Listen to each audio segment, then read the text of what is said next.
Mas okay sa akin na nasa mid lang ako. Kasi at least kahit papano, nandun yung kapayapaan sa puso ko. Mas naiintindihan ko kung ano yung nangyayari sa paligid ko. Mas kontrolado ko kung ano yung mga kaya kong kontrolin. At lalo na yung emosyon ko. Sa totoo lang po, this past 2 years sa buhay ko, um, kagaya ng sinabi mo, kung ano yung nakikita nyo, happy-happy lang. Pero lahat naman tayo may pinagdadaanan. At masasabi ko na isa to sa pinakamalaking challenges sa buhay ko. Kasi, syempre, dalawa sa nanay ko yung may pinagdadaanan ngayon. Tapos, ang hirap lang po kasi hindi ko masabi-sabi. Kasi, una, hindi naman ako ganung tao na parang it's easy for me to parang share dun sa mga personal stuff ko. Tapos parang, lagi ako naglalagay ng wall, tapos trabaho lang. Tapos, dumating sa point na natakot ka. Tapos, dumating sa point na natakot ako din about personal life ko. Parang, talagang as much as possible, ayoko madami yung work ko, ayoko madami yung mga taong pinapasaya ko. But at the same time, the more I do it na parang tinatry ko na hindi ko sabihin ko na nararamdaman ko talaga for these past 2 years. Ako pala yung mahirap din pala. Kasi, syempre, isa sa way na para mawala yung bigat na nararamdaman natin ay totoo sa yung buong ako, yung buong nararamdaman ko off-cam at saka on-cam. So, yun. Kaya thank you dahil malaking bagay sa akin malaking bagay sa akin yung mga nagtatanong na, kumusta ka na? Kasi bihira lang mo yung tanong kung okay lang ako, hindi. Kaya, thank you po. You're welcome. My sorry, I know... Kaya ito yung iniiwasan ko eh. Hindi Talaga na. naman. I'm sorry, I know this is first shock at gusto nilang mas malaman. What's the story all about? Sa PBB, alam ko yung isa sa pinaka naging most heartbreaking ganap sa'yo yung sa lolo mo na umuwi, nilabas ka, at yun pa yung nagpaano sa'yo as big winner. Michael, Jayo, nakakainis ka. Hindi pwede mo sinungaling sa'yo. Kasi every time talaga na Okay, nag-interview problema as tayo. much as possible talaga yung gusto ko yung honest. Kaya sobrang tinatry ko na hindi parang iniiwasan yung mga interview. Pero kasi mahal kita. My house, Every time na Mami Maludi,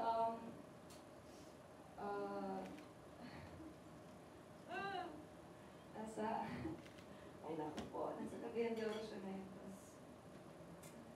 Yung treatment niya, tuloy-tuloy pa rin for the life.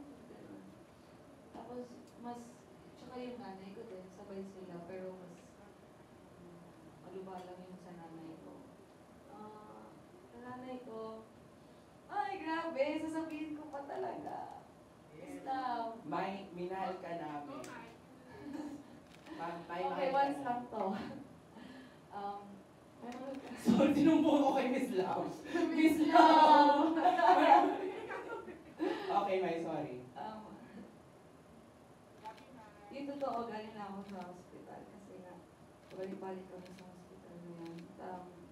Please, kapag sasabihin ko to, huwag niyo kong kaawaan. I just need your prayers lang. Yun lang.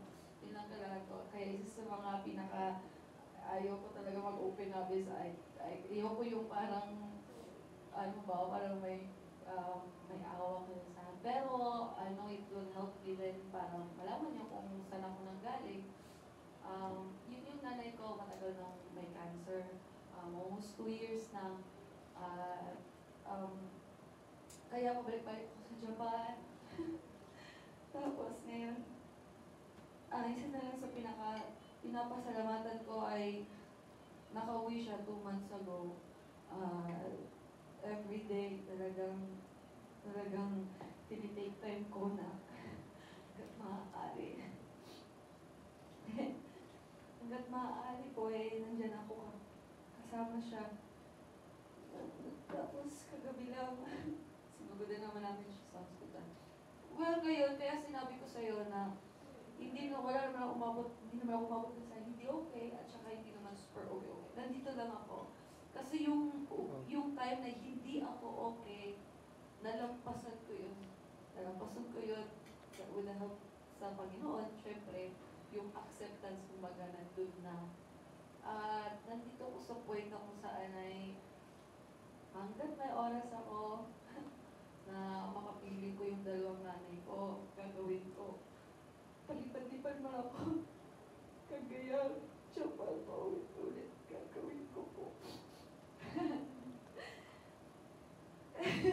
Sorry po. Sobrang mahal ko sila. Sobrang hirap. Nagdadalan ko, mas focus mo sa family, yung sa friends ko. I mean, hindi naman po nag-close yung doors ko sa parang kung may darating man. God willing po. Tsaka kung may darating man, ikaw po ulan ang sabi. Hindi siya. Ay, hindi siya. Siya Miss Lau. Yung nanay ko mula. Pero open ka ba sa foreigner? Or gusto mo Pinoy na? Ay, kahit nakakaloka talaga. Hindi dahil yung mga past relationship ko, parang magkataon kumbaga ba, okay naman po ako kahit anong lahi, basta mamahal mo. Pero importante doon yung humility talaga para sa akin kung paano siya nagtrato sa ibang tao. Kasi, like, hindi lang din sa mga taong about them, like, equally. Yun yung pinaka-important sa akin po. Thank you, Mai. Maraming salamat, Ate Janice. O ayan, ipasok muna natin ang pa-water ni maraming salamat to our ABS-CBN star. Wait lang. Oo nga. Sabi ko, wow, grabe, ang bilis ng mga pangyayari. Pero, yun nga, una, nung sinabi sa akin, talagang hindi ako makapaniwala. Hindi pa nasisingin sa akin. Tapos, pangalawa, sabi ko, magiging princess ako!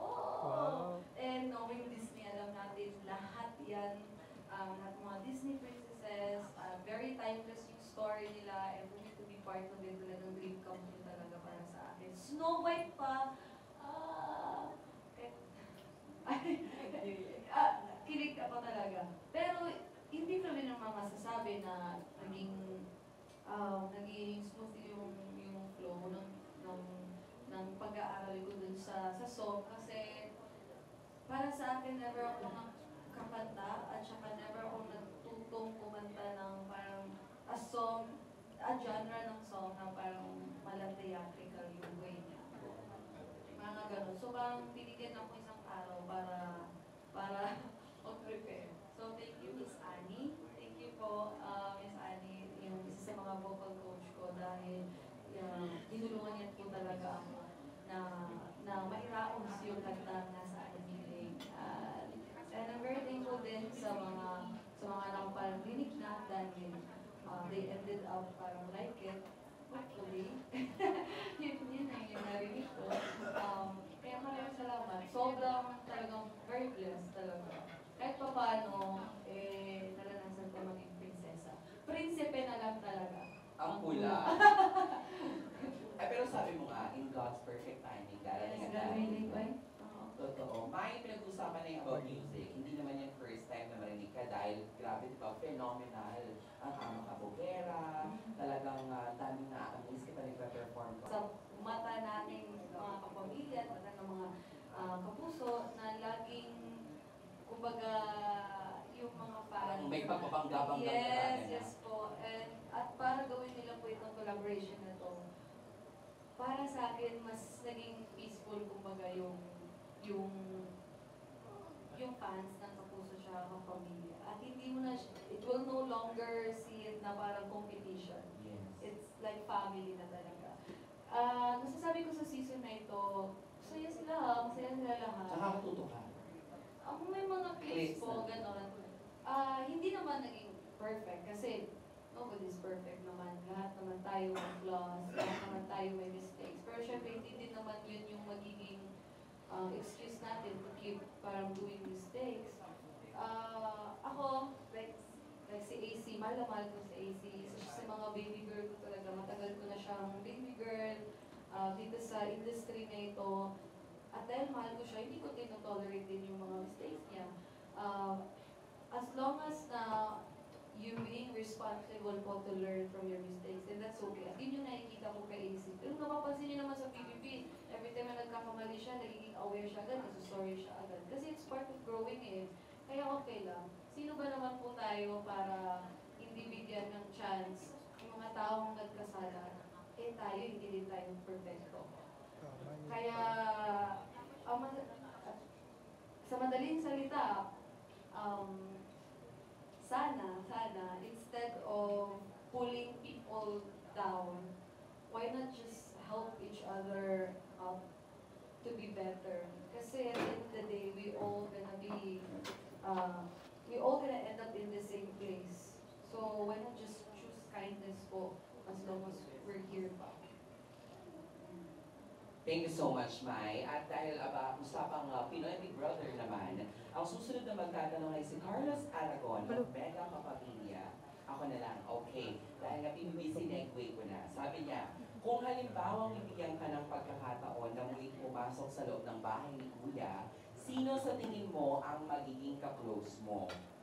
Feeling ko si Sneer. Is near. Opo, feeling ko si Sneer, hindi dahil Bisaya din siya, feeling ko mag-click din kami kasi nakakatawa din siya. Talaga. Nakikita ko din yung sarili ko sa kanya minsan, nandun ako sa BBB. May mga bumabalik ng mga clip ko doon, 38 kilos lang ako noon. Tama na po. Nakikita po ulit lumalabas. Opo. Nakukumpara. Opo. Grabe. Kasi 10 kilos yung nadagdag sa akin ngayon, 48. Baka yung longest season na Kaya hindi ako masabing maganda ako ni Kuya.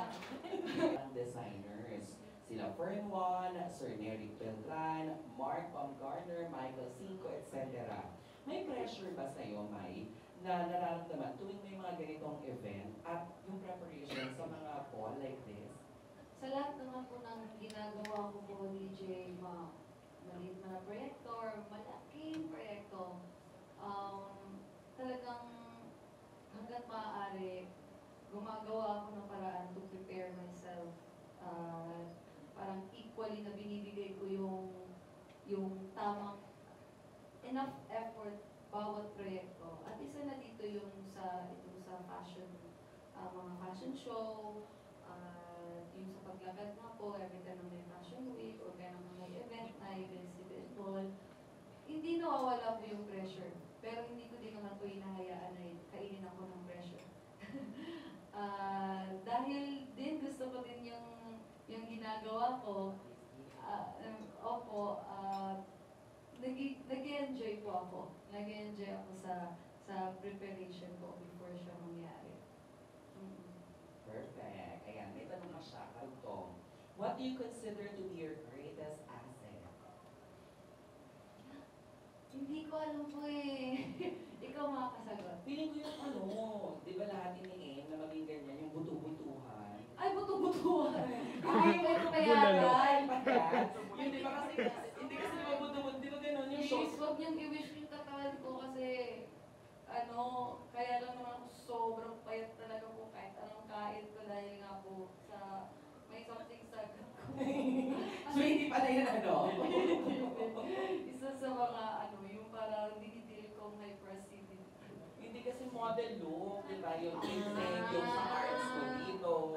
Tapos, di ba, pagka lumarang pa ka na sa fashion week talaga ba, di ba? Nung trinay namin, hindi ganun sa umuutok-putok ka rin sa akin. Kaya mo yan, pumayat ka nga eh. Ayan. Kasi, tas bago ko lang po nakita yung performance ni Miss Michelle D, yung Reyna. Yes. Oo, kabugera siya dun talaga. Nag-asa po kasi siya nung isang araw. Kaya, kabugera. So, Vice and that, Ann Curtis and Emily Michelle Marquez D. Maraming salamat yan ang tanong ni Kuya Richard Recantina. Tama ba Richard? Coiling. without spoiling, kasi di ba I remember sa Bini, nagkaroon ng collaboration with, not sure yung Brazilian o Mexican. Oo, yung ganun. Yung sa'yo, Mai, ano to? Makabugera in a different language, gano'n? Abacabugera, Japanese version, Indian version. Lahat. Oo. Ay, konting patikim lang sa mga nakamiss. Yung upcoming album ko naman po ay collaborative din naman po yun sa mga songwriters po from US. Kaya doon po magsisimula. So yun po. Wow! Ang taring yan. Kamusta yung sa pag-arte bukod sa Happy Crush sa Netflix? Ayan. Kailan ka ulit mapapanood? Teleserye, movie, ganyan. May mga ganun ba? Sa ngayon po, DJ, yung yun pa lang po, yung upcoming ko pong mini-series sa Happy Crush, ay sa Netflix, which is yung Happy Crush on April 24. Gaya ng sinabi ko po, kahit nag-try na po ako ng music at iba't ibang field ko, hindi pa rin naman po nagko-close yung doors ko sa acting since doon po ako nagsimula po. Nung nasa industry pa ako. At lahat din nakanood natin, syempre. Kahit pandemic, naglabas ng pelikula to, di ba? Oh, yes. And maraming salamat sa pagiging open. Na-miss ko to, nabito. May clarify lang, yung mother mo, ang health concern niya is? Sa nanay ko po, may cancer siya. Yung lola mo? Komplikado po. Dialysis po. Sino karami mo sa pagtaboy dito mo? Pamilya ko po. At yung pamilya ko, mga kaibigan ko, mga churchmates ko, mga mahal ko po sa buhay. At pati yung mga sumusuporta sa akin kasi ayoko din naman na may tinatago sa kanila. So, nag-communicate din po ako sa kanila in private para alam lang nila kung anong pinagdadaanan ko. May anong particular sakit ng isang mom? Bakit dinadialysis? Yung kidney. Kidney problem, kidney failure. Pero, Mai, how does it feel na yung open mo at saka yung work ko? Kasi ayoko makadamay ng ibang tao. Hindi din kasi natin alam kung ano yung pinagdadaanan nila. So, ayoko din madamay yung mga taong pinapasaya ko dahil lang sa pinagdaanan ko. Yun yung talagang main reason kung bakit talaga gusto na mag-open ako. Pero, dahil sa mga advices ng mga nakakatanda. Ano, joke lang. Napapansin lang nila na parang sobrang taas na ng wall ko. Oo. So, parang one of the ways po para to break that wall is to share kumbaga po ano yung nangyayari talaga dito sa puso. So, Grabe na. sabi ko, okay, isang beses ko lang Sasabihin. Isang beses na ako, hindi ko alam kung kailan. Oo. Tapos timing kasi si Jai po pa yung interview sa akin. Kaya mas siguro napadali din napadali din yung pag-open ko kasi knowing DJ Jai was sobrang magkaibigan ng kami dati. Alam niya din yan na every time may interview ako, mas gusto ko maging honest talaga. Hindi naman ako perfect, pero hanggat maaari gusto ko maging honest. Kaya, kung natatandaan mo pag may nag-interview ka, tsaka na lang ako, ganun ako. Ay, wait lang, busy pa po. Kasi nga, umiiwas ako dahil feeling ko hindi ko mapipigilan. I see. Opo, kung may magtatanong sa akin, like, kumusta ka na? Ayoko mag-sila. Hirap. Pero, finally, nasabi ko na nga po. At, mas gumaan po yung pakiramdam ko. Kaya masasabi ko, isa na din kayo sa nakatulong din para support me emotionally. Thank you. Feeling na nakaupo ka na, mas nakatulong ka siya. Yes po, gaya ng sinabi ko po, 2 seconds ago.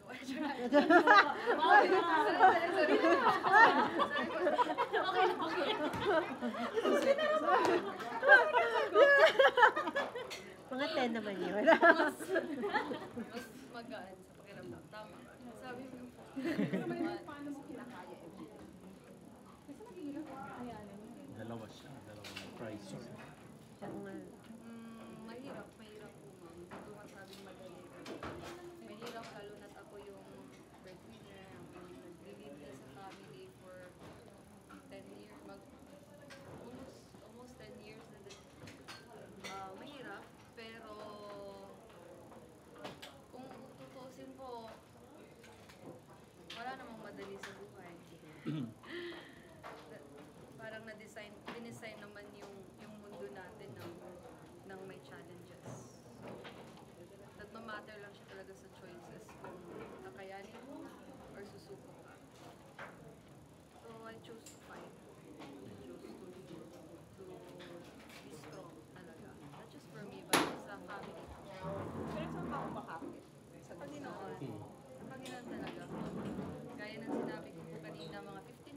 5 minutes ago lang yun, actually. 5 minutes. Sorry. Gaya ng sinabi ko po kanina, hindi ko po na-imagine yung buhay ko na wala akong sinusurrender. Kasi we cannot control everything po eh. Hindi natin nakakontrol yung doubts natin, yung worries natin, and to have someone na kontrolado niya lahat, which is yung si God. Mas naging okay pa. Kahit paano. Kayo nalabas mo na magiging active. Opo naman. Lalo na't nandito na yung nanay ko. Andiyan ba yung father mo? Father mo? Hindi ko po na Pero ito hindi pa nasagot to. Ano ang birthday wish mo? birthday wish ko. Mausog. O pwede mo sabihin? If you can share. Or secret mo naman siya. Birthday wish ko. Kasi igagrant ni Tito Bobby. Siguraduhin mo igagrant mo, ha? Kung pwede niyo i-share. Pareho lang naman yung birthday wish ko kung ano yung pinagpapray ko everyday. Ano po, na despite of trials na meron ako everyday, I hope I will always end up to choose to be happy and to be kind with people. Kasi hindi naman laging happy. Talagang hindi naman laging mahaba yung pasensya natin. Darating yung araw, mawawalan ka talaga ng pasensya. So, yun yung wish ko. Kasi sa dami ng